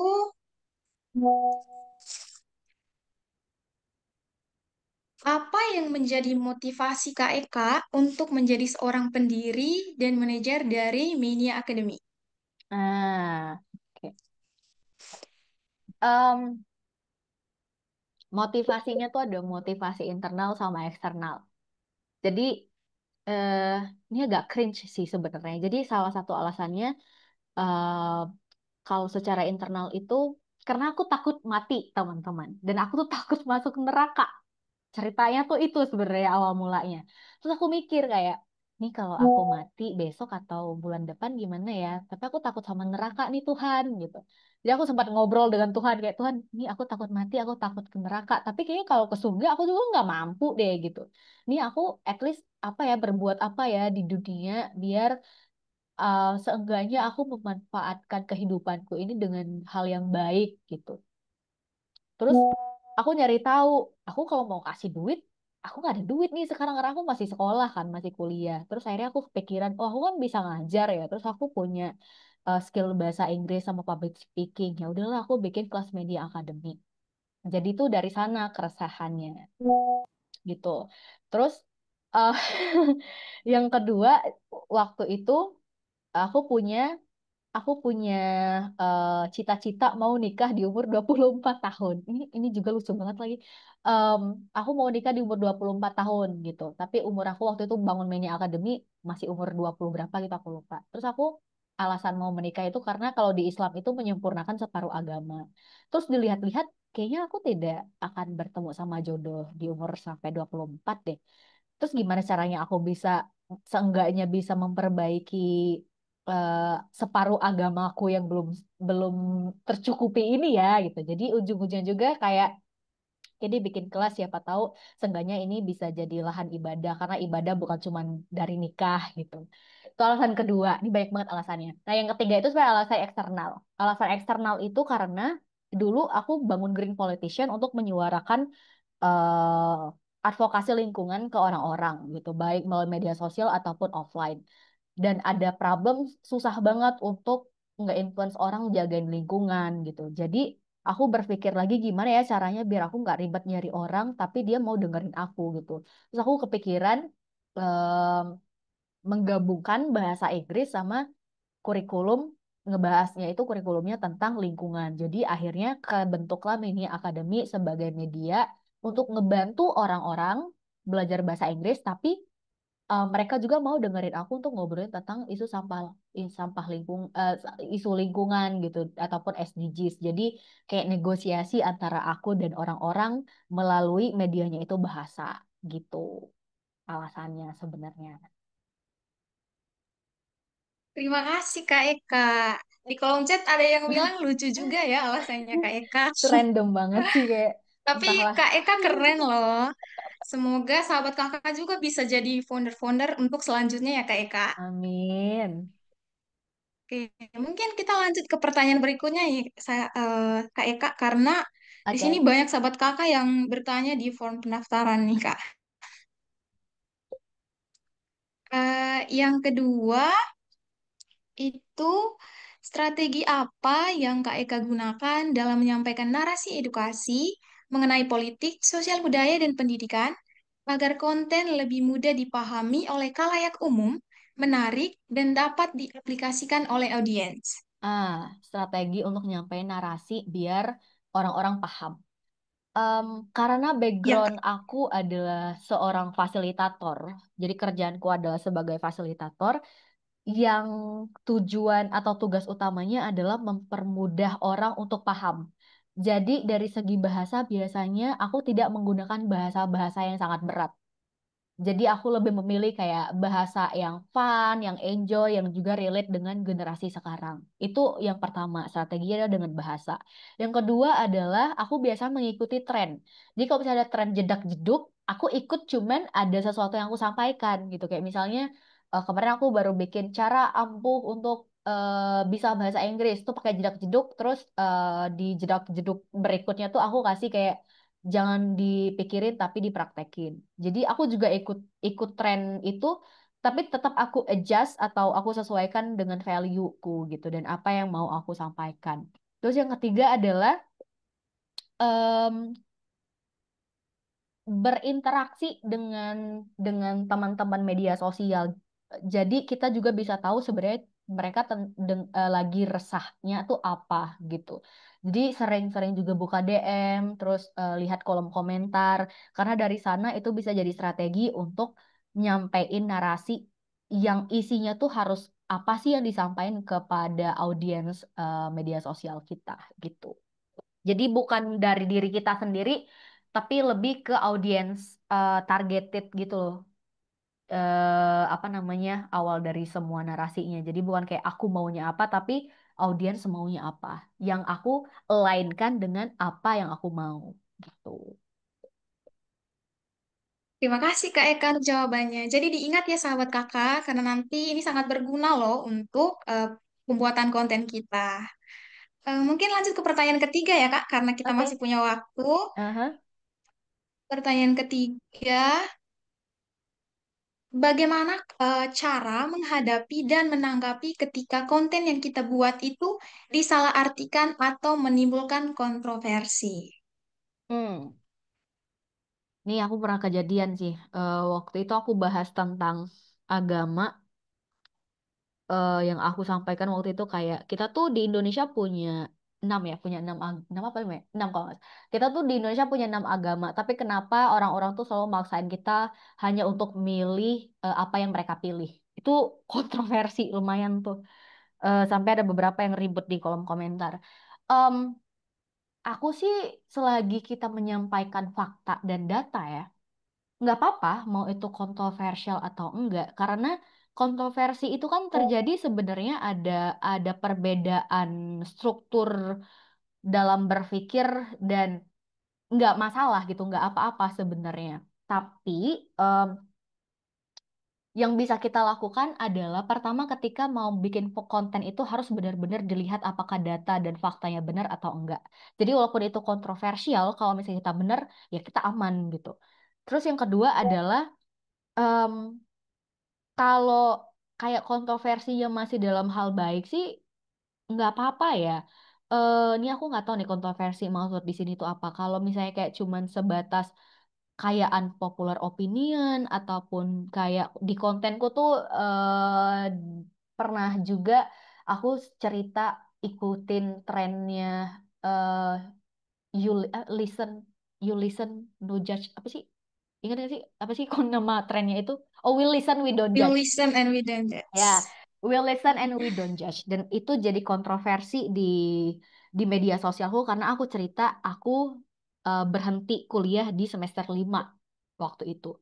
Terus orang-orang pada banyak banget tuh kontra-kontra di sana. Nggak sayang orang tua, gini gini gini gini gini gini gini. Kalau karena aku merasa itu bukan sebuah kejahatan, ya nggak apa-apa, biarin orang di kolom komentar mau dia berantem mau apa terserah karena em, kita tidak memprovokasi orang. Pokoknya selagi kita tujuannya tidak memprovokasi orang untuk berbuat jahat, mau itu nanti sekontroversial apa, kalau datanya valid, kalau itu berdasarkan sama cerita pribadi kita, nggak masalah karena pemikiran setiap orang akan beda-beda. Jadi go ahead with your content dan narasi. Cuman harus memang pas bikin skripnya tuh harus benar-benar dipikirin nih datanya benar atau enggak ya, faktanya benar atau enggak ya, ini cerita pribadi ini akan menyinggung satu pihak atau enggak ya. Kalau itu mah aman ya udah, nggak apa-apa kok guys. Terima kasih Kak Eka untuk jawabannya. Sahabat kakak mungkin ada pertanyaan? Dan kalau mau raise hand silakan ya sahabat kakak. Oke, oke kalau tidak ada, mungkin aku ke pertanyaan terakhir dari form pendaftaran ya Kak. Oke. Apa saja kiat yang efektif untuk membangun rasa percaya diri sehingga kita itu bisa berani memulai berkarya di dunia digital sebagai content creator? Hmm, jawabannya sama kali ya sama yang kayak tadi tuh dari temen cari yang suportif, terus juga bikin jadwal sama kalau kita tahu why terbesarnya apa, itu kita akan berani buat nyoba. Karena kalau sekarang itu menurut aku why terbesarnya adalah em, biar dapat pekerjaan dan networking yang lebih gampang. Jadi kalau kita ditanemin di pikiran, oh aku bikin konten bukan cuman untuk seru-seruan, tapi konten ini tuh strategi biar aku dapat pekerjaan, biar orang tahu sama aku, ya udah, itu tuh secara tidak sadar akan mendorong kita untuk confidence dan mulai bikin konten. Karena kita udah tahu purpose-nya apa. Terima kasih Kak Eka sudah menjawab semua pertanyaan dari sahabat kakak. Dan buat sahabat kakak yang sudah bertanya, terima kasih banyak ya, karena pertanyaannya sangat-sangat keren ya Kak Eka. Yap, betul. Oke, nanti kalau misalnya sahabat kakak punya pertanyaan yang lebih lanjut atau pertanyaan yang belum dijawab, nanti sahabat kakak bisa langsung hubungi Kak Eka. Boleh ya Kak Eka? Boleh banget, boleh banget. Oke, terima kasih Kak. Boleh di next slide Kak. Oke, sahabat kakak. Nah, sebelum kita mengakhiri kegiatan kita, mari kita abadikan dulu nih momen kita hari ini. Nah, sahabat kakak dipersilakan untuk on cam ya semua. Dan jangan lupa gunakan virtual background. Tampilkan senyum terbaik dari sahabat kakak. Nah, untuk sesi ini aku serahkan ke tim media kakak. Silakan kak. Ayo sahabat kakak, on cam. Kita foto bareng-bareng.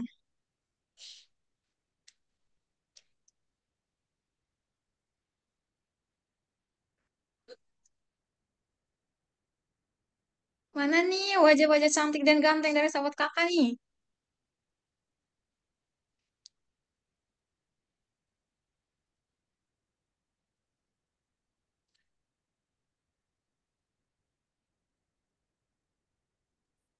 Oke, teman-teman, ada yang masih mau on cam lagi?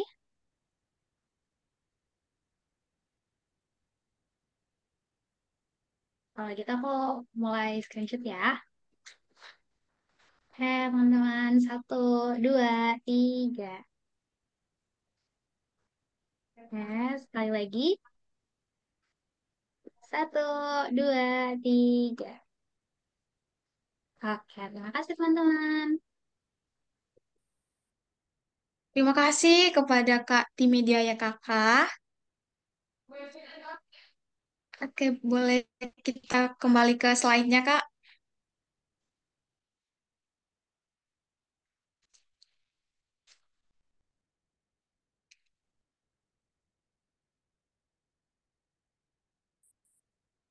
Ada yang menarik juga nih sahabat kakak terkait Iga Reels Challenge. Jadi di sini sahabat kakak akan membuat satu video singkat yang mana itu berupa Reels dengan memilih salah satu topik di bawah ini. Yang pertama itu adalah saring sebelum sharing, kemudian aksi kecil dampak besar, 60 detik edukasi, dan fakta yang harus kamu tahu. Nah, unggah konten di Instagram Story dengan desain dan narasi yang menarik dan mempraktekkan hasil workshop. Tag dan mention Yayasan Kokalbe serta gunakan tagar YMC 2025, tagar YKK, tagar Challenge Edukasi. Batas waktu unggahan tanggal 25 Mei 2025 pukul 23:59 WIB. Nah, tiga peserta yang beruntung akan mendapatkan hadiah voucher pulsa senilai Rp20.000. Pengumumannya itu tanggal 26 Mei 2025 pada sore hari dan tim YKK akan menghubungi pemenang lewat DM. Jadi sahabat kakak jangan lupa join ya sahabat kakak karena ini ada hadiahnya loh. Oke, boleh di next slide kak. Nah, aku ingatkan kembali sahabat kakak untuk jangan lupa membagikan keseruan kita hari ini di media sosial sahabat kakak dengan tag atau mention Kak Eka Mania dan Yayasan Kokalbe serta gunakan tagar YMC Best 3. Boleh di next slide kak. Nah, ya kakak juga sangat terbuka ya sahabat kakak dengan kolaborasi untuk kepentingan kerjasama komunitas, kerjasama media, dan kerjasama program. Nah, selain menggunakan barcode, sahabat kakak juga bisa menggunakan nih link nasib ya kakak. Tulisan berwarna biru ini yaitu bit.co.ly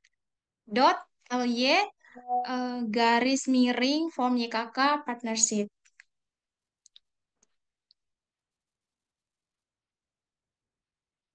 Boleh next slide kak. Nah, sahabat kakak juga jangan lupa untuk mengisi evaluasi dengan link yang sudah tertera dan linknya akan dikirim ya sahabat kakak di grup dan deadline-nya itu tanggal 22 Juni 2025 atau hari ini pukul 23:59 WIB. Nah, sahabat kakak, ini sangat penting ya sahabat kakak karena ini merupakan syarat bagi sahabat kakak untuk bisa mendapatkan e-sertifikat. Jadi jangan lupa ya sahabat kakak. Boleh di next slide, Kak.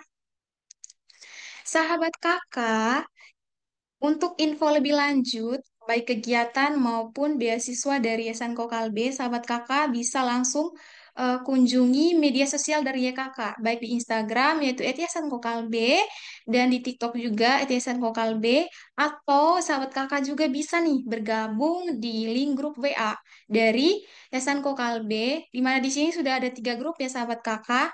Sahabat kakak nanti bisa gabung di salah satu ataupun bisa di tiga-tiganya, itu juga lebih baik.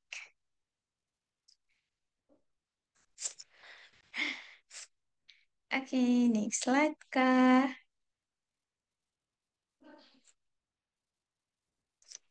Nah, sebagai penutup kegiatan, aku izin menyampaikan kata-kata dari seorang tokoh terkenal nih sahabat kakak, yaitu Martin Luther. Nah, dia bilang begini sahabat kakak, saat yang tepat selalu sekarang untuk melakukan yang benar.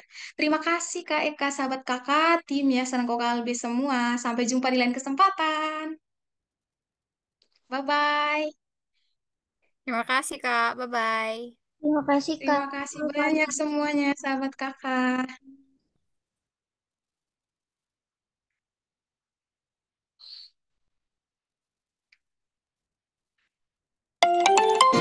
Untuk link evaluasinya dikirim ya.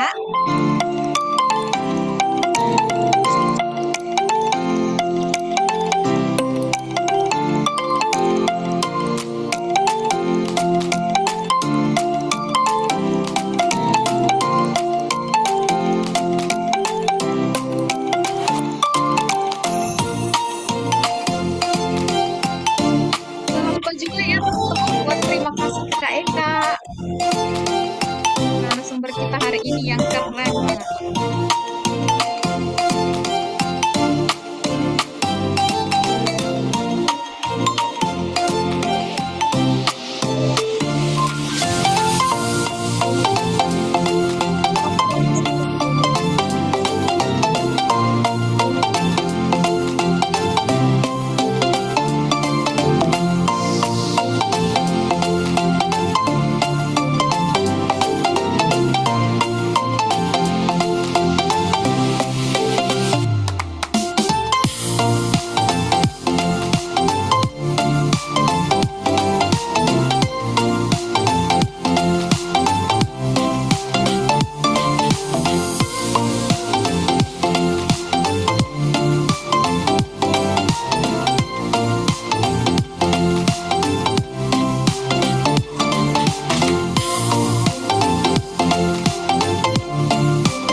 Ini lebih selesai lebih awal, Kak. Oh, It's sebentar aku matiin okay. dulu.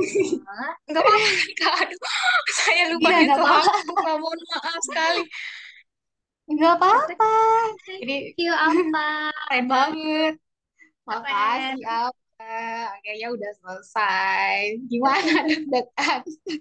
Gimana perasaannya leading acara?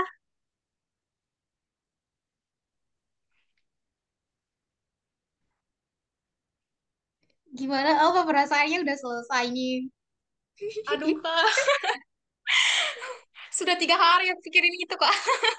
3 hari aku Oke, pusing. udah selesai nih. Ya semoga nggak kapok ya, Puji Bel. Tuhan. Bikin acara lagi. Iya, Kak. Cika, Bagaimana, sorry, Kak? link evaluasi belum bisa diisi ya, katanya. Belum bisa buku. Bentar, Kak. Coba, coba deh dilihat. Oh, pengaturannya. Thank you banget ya, Alfa ya. Semoga bisa jadi pembelajaran dan pengalaman baru buat Alfa. Jangan kapok-kapok buat nge-MC lagi kalau misalnya kita nanti tiba-tiba ngehubungin lagi. Terima kasih banyak, Ya, Kak, Cika. buat feedbacknya. Makasih, selamat. Apa nih berarti? Aku Sore, izin Kak. leave ya. Iya, Kalian sore. sore. Iya. Selamat beristirahat. Udah balik ya, silakan. Bye-bye, Kak. Terima kasih, Makasih Kak Dini semuanya. dan Kak Ska. Bye-bye, Kak. Bye.